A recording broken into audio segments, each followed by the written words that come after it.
Hi, I'm Susan Kuznitsky and welcome to my studio. Today I'm going to do a demo of the Dahlia fields. It's one of my favorite places to paint and also one of my most requested subjects from my students to do as a demo. Today I'm going to do something a little different. It's really fun and very user-friendly. I'm working on Luxe archival sanded paper and I am going to use pastel ground made by Golden to add extra texture in the flower fields. And then I'm going to do a watercolor underpainting, and then I'm going to put pastel over it. I'm featuring Sennelier's Paris collection, which is 120 delicious colors, which is just perfect to paint this colorful flower field.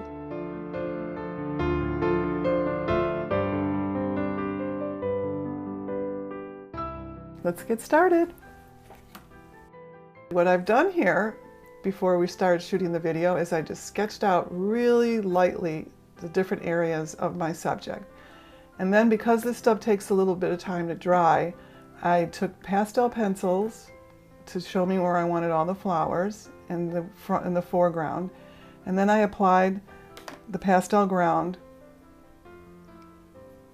and let it dry, and then I will do the watercolor underpainting.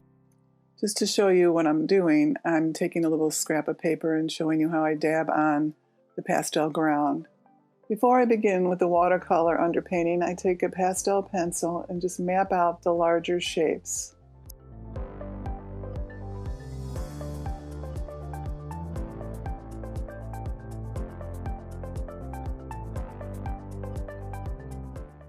Now I begin the underpainting. I'm indicating the red barn back in the distance, and then I'm going to start with the sky.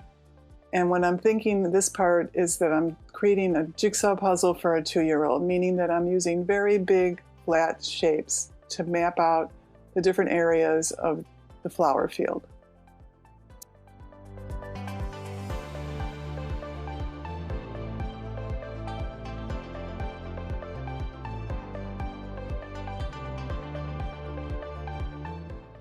Here I am creating a value and a color for the faraway hills. Now I am creating shapes of the shadows in the faraway trees, again simplifying as I go. And now it's a big flat area of greenery in the field, strengthening the shadow back in the barn. Now the fun begins as I begin to put in the colors of the flowers. Again, simplifying the shapes. Next, I will create some very dark darks for the foreground shadows, creating a flat pattern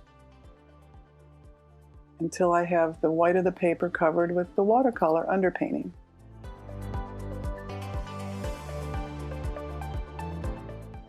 After the watercolor painting has dried, I'm now picking up another pastel pencil to redraw, just kind of remapping, reorienting myself, refining some of the shapes that got lost in the wash, just so I know where I'm going when I start applying my hard and soft pastels.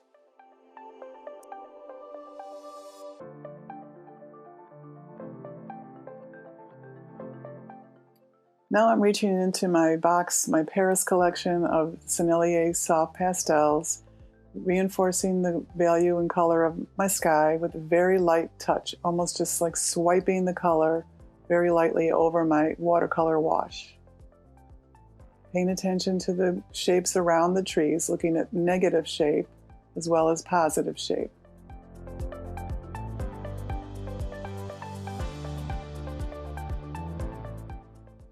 For those faraway hills, I'm reaching into my box and picking up a very blue-purple color. This will create the illusion of distance.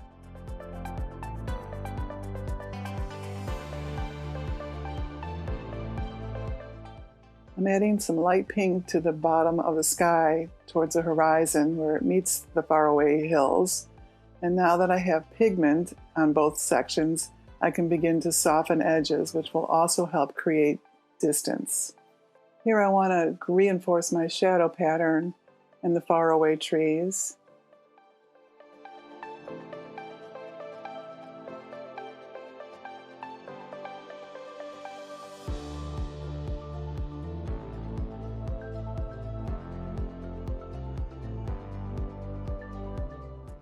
One of the many wonderful aspects of pastel painting is the ability to learn how to change the colors without changing the value. So what I'm holding in my hand now is a little swatch of the paper and showing you how I can create interesting shadow colors.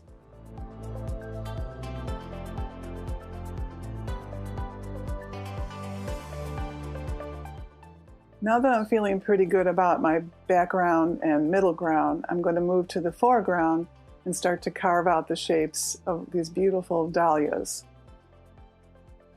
I will find a value for the dark side of the flowers and another lighter value for the light side of the flowers. Chroma, or the intensity of the color, is very important. Stronger reds and pinks in the foreground, and they get lighter as they go back. Now that I've established the colors of the flowers, I'm going to pick up a dark and start to carve around them using negative shapes to create the flow of the field.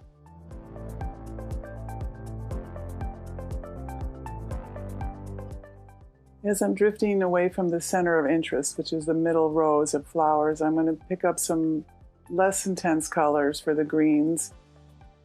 And I want to point out how beautiful the pastel ground on top of the sanded paper takes the soft pastels to create the beautiful, almost three-dimensional quality of texture in the foreground.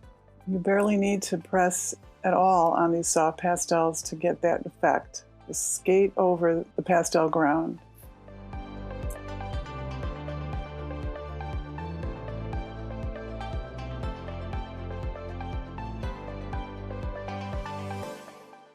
In this middle stage of the painting, as I build up more layers of color into my original large shapes, I am designing where to place the flowers and what to put in, what to leave out.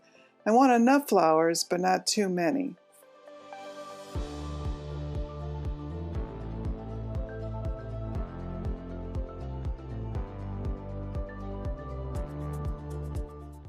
I need to soften edges to create more distance, and I can do this with the pastel pencil or with my finger.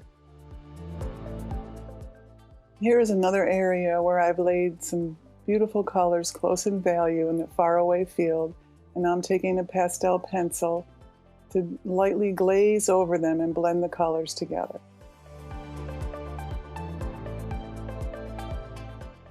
Now, as I'm heading into the final stretch, it's time for the finishing touches. I'm going to look around and see where I need to add some highlights and cut around the flowers with the negative shapes of the greenery and create the flow and rhythm as the field goes into the distance.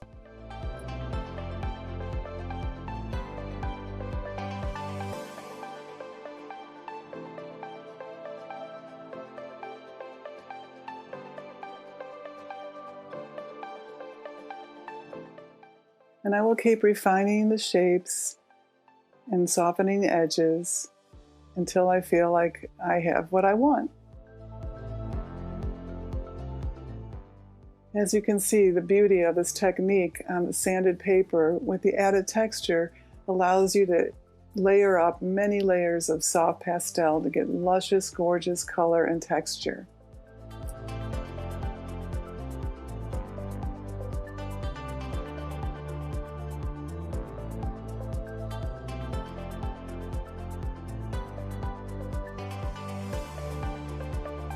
And here's the finished painting.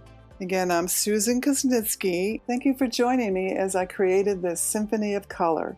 You can see other demos, learn more about my classes, as well as the products I used on my featured artist page and at dickblick.com.